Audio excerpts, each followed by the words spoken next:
नमस्कार मंडळी, कुकिंग एक्सप्लोरेशनमध्ये सर्वांचे खूप खूप मनापासून स्वागत। तर आज आपण बनवणार आहोत बीटाचे कटलेट। तर त्यासाठी आपण इथे 2 कांदे बारीक चिरून घेतलेले आहेत, 5 ते 6 मिरच्या त्या आपण बारीक चिरून घेतलेल्या आहेत, 2 बीट किसून घेतलेले आहेत आणि 3 बटाटे शिजवले आहेत आणि त्यासोबत 1 गाजर शिजवले आहेत। तर आता आपण त्यामध्ये 1 चमचा हिंग आणि अर्धा चमचा, अर्ध्याला थोडी जास्त चमचा हळद, त्यानंतर 1 चमचा लाल मिरची पावडर आणि त्यानंतर 1 चमचा धणे पावडर घालून घ्यायचे आहे आणि 1 चमचा गरम मसाला हे सगळं घालून घेतलेलं आहे आणि चवीनुसार आता मीठ घालणार आहोत आपण त्यात।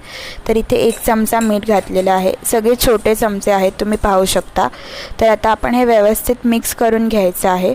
त्यामध्ये आपण थोडं जिरं पण घालूया म्हणजे एक चांगला फ्लेवर येतो।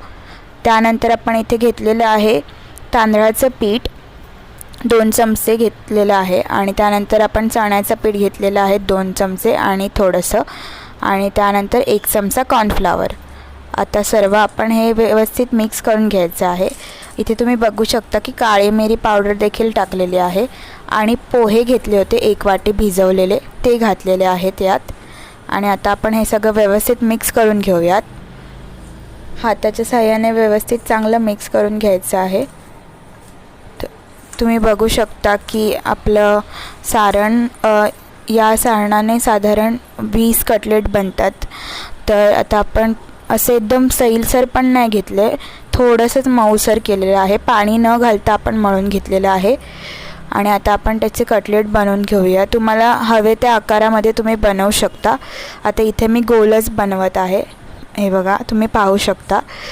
तर आता याला आपण रव्यामध्ये कोट करून घेतलेलं आहे, तुम्ही ब्रेड क्रम्समध्ये देखील कोट करू शकता।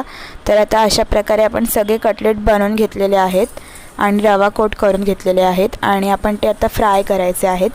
तर साधारण 5 ते 7 मिनटं चांगले क्रिस्पी होईपर्यंत त्यांना आपण दोन्ही साईडने फ्राय करून घ्यायचं आहे।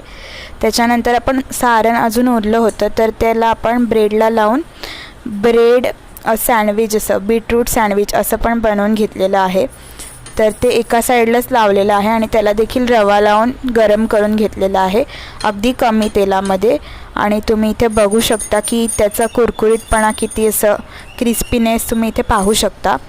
तर त्यानंतर आपले कटलेट आणि बीटरूट ब्रेड्स रेडी आहेत। नक्की ट्राय करा, आवडल्यास लाईक, शेअर आणि सबस्क्राईब करा। धन्यवाद।